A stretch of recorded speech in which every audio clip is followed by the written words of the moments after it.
Welcome to Escaping the Echo Chamber. Today I'm going to be doing a reaction video to some testimony that Candace Owens gave before Congress, and it was a hearing about hate crimes and white nationalism, the rise of hate crimes and white nationalism. And I think a lot of people may be surprised to find out Candace Owens has a perspective that entitled her to be present at that hearing. Mr. Chairman, Ranking Member Mr. Collins, thank you for having me here today.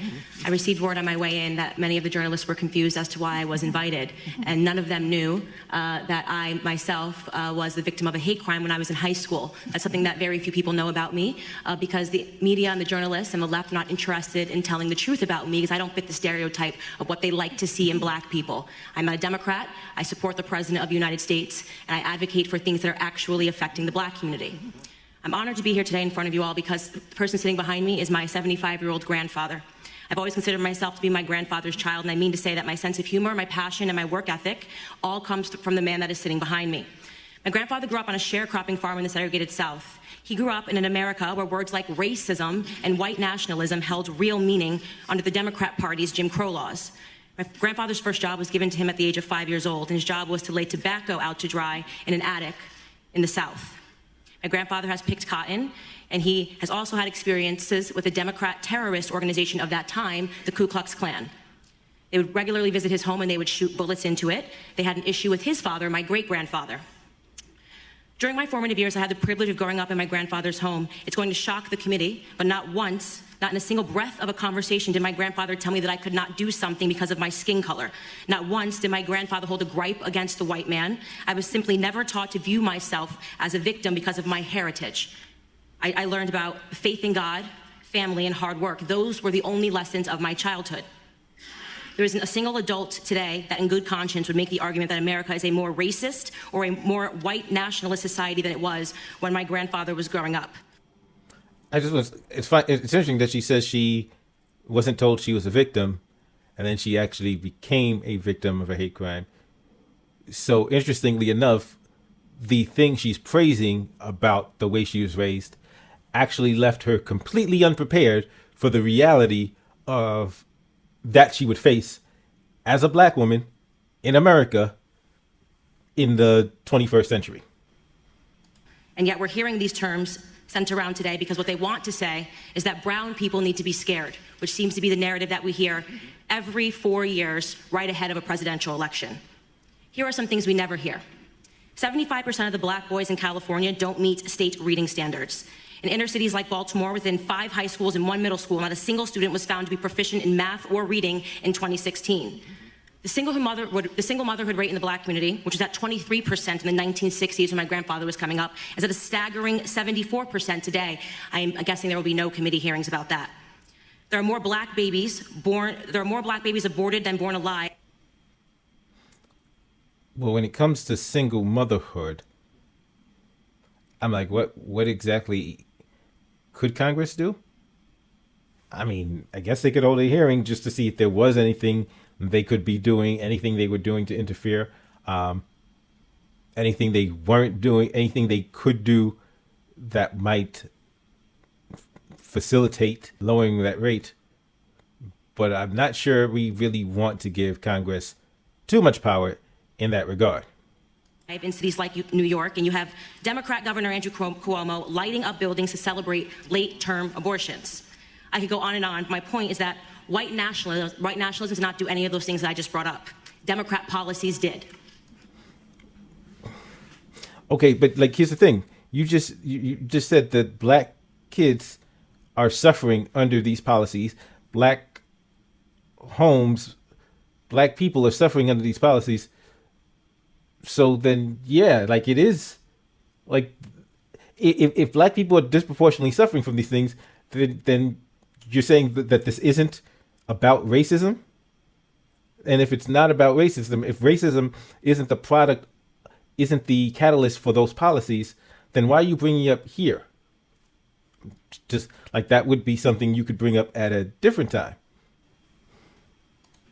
Let me be clear. The hearing today is not about white nationalism or hate crimes. It's about fear-mongering, power, and control. It's a preview of a Democrat 2020 election strategy, same as the Democrat 2016 election strategy. They blame Facebook, they blame Google, they blame Twitter. Really, they blame the birth of social media, which has disrupted their monopoly on minds. They called this hearing because they believe that if it wasn't for social media, voices like mine would never exist, that my movement Blexit, which is inspiring Black Americans to leave the Democrat Party, would have never come about. And they certainly believe that Donald Trump would not be in office today. Looking on the next thing to focus on now that the Russian collusion hoax has fallen apart. I'm really trying, like, you're here to talk about white nationalism. You're here to talk about hate crimes. You yourself, like you said, like the people were surprised to find out why you were there because you were actually a victim of a hate crime, and yet nothing of what you're talking about is related to the hate crime or hate crimes in general. Like, if that's why you're there, why are you deflecting attention away? Like, it's almost as if you're finding a way to talk about anything but the thing for which I believe you are qualified to speak on as a victim of a hate crime, but which you're not actually speaking on. What they won't tell you about the statistics and the rise of white nationalism is that they've simply changed the data set points by widening the definition of hate crimes and upping the number of reporting agencies that are able to report on them. What I mean to say is that they're manipulating statistics. The goal here is to scare Blacks, Hispanics, gays, and Muslims into helping them censor dissenting opinions, ultimately into help. But you were actually a victim of a hate, like, so to pretend that hate crimes aren't happening when you are actually a victim of a hate crime is kind of ridiculous. Correction. It's absolutely ridiculous. Helping them regain control of our country's narrative, which they feel that they lost. They feel that President Donald Trump should not have beat Hillary. If they actually were concerned about white nationalism, they would be holding hearings on Antifa, a far-left, violent, white gang who determined one day in Philadelphia in August that I, a Black woman, was not fit to sit in the restaurant. They chased me out. They yelled race traitor to a group of Black and Hispanic police officers who formed a line to protect me from their ongoing assaults. They threw water at me. They threw eggs at me.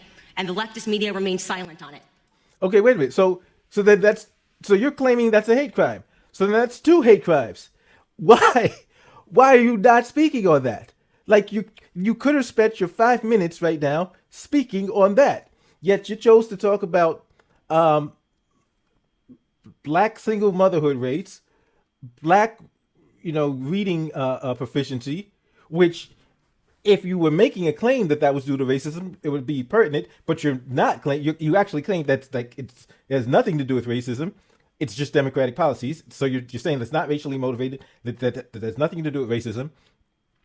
Then you want to talk about Donald Trump and social media, and it's like, okay, wait a minute. But you already talked about, you briefly mentioned that you were a victim of a hate crime when you were in school.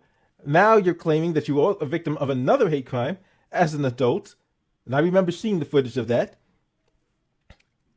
But like, that's what if this hearing is about hate crimes, then that should be what you're talking about.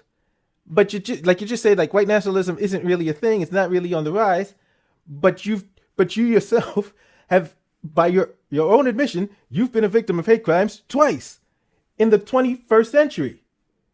In the 21st century, you've been a victim, according to you, of two hate crimes right now. I don't know. Maybe you have more hate crimes that you're about to reveal. If they were serious about the rise of hate crimes, they may perhaps be examining themselves and the hate that they have drummed up in this country. Bottom line is that white supremacy, racism, white nationalism, words that once held real meaning, have now become nothing more than election strategies. Every 4 years, the Black community is offered handouts and fear. Handouts and fear. Reparations and white nationalism. This is the Democrat preview. Of course, society is not perfectible. We've heard testimony of that today. There are pockets of evil that exist, and those things are horrible, and they should be condemned. But I believe the legacy... Okay, then why don't you get, like... Because that's what this is about. That happens, and according to you, it's happened to you at least twice. But the crux of your opening statement is to say this hearing shouldn't even be held. This hearing should not even be being held. What the ancestry of Black Americans is being insulted every single day. I will not pretend to be a victim in this country, and I know that makes many people on the left uncomfortable. I want to talk about... You don't have to pretend. According to you, you were an actual victim twice. You don't have to pretend to be a victim. According to you, according to your opening statement, you were a victim twice, at least twice, of hate crimes. So it's no pretense. According to your own opening statement, the well-documented history of the case of what happened to you in high school, you were an actual victim. So what are you talking about? I don't pretend to be a victim. You're an actual victim. Real issues in Black America. I want to talk about real issues in this country and real concerns. The biggest... That issue was real enough for you to miss a bunch of school and sue your school district for tens of thousands of dollars. Scandal, this is my last sentence, in American politics is that Democrats have been conning minorities into the belief that we are perpetual victims, all but ensuring our failure. Racial division and class warfare are central to the Democrat Party platform. They need blacks to hate whites, the rich to hate the poor, and soon enough it'll be the tall hating the short. The time of the witness has expired. Ms. Clark. Chairman. Like, it's amazing. It's like, it's almost as if she didn't understand. It's almost as if she didn't understand the assignment. It's almost as if she didn't understand, like, that's what you're there to talk about, and that's what you chose not to talk about. You chose to talk about a whole bunch of other stuff, but that, and like, you're not even listening to the words that are coming out of your own mouth. That makes no sense. If you are, the theme of your testimony is that racism, hate crimes, white nationalism isn't a problem, but yet you've been the victim of at least 2 hate crimes, and the Democrats and Antifa is a white nationalist organization, but white nationalism isn't a problem. The Democrats are stoking racial hatred, but white nationalism isn't a problem. Like, what?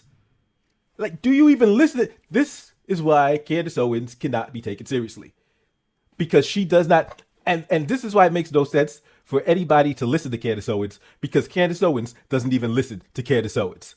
Thank you for checking out this episode of Escaping the Echo Chamber. As always, don't forget to give me the thumbs up, like, share, subscribe. If you disagree with what I'm saying, feel free to tell me what I'm getting wrong in the comment section, and I'll be happy to either comment on it or discuss it in a future video. I'll see you next time.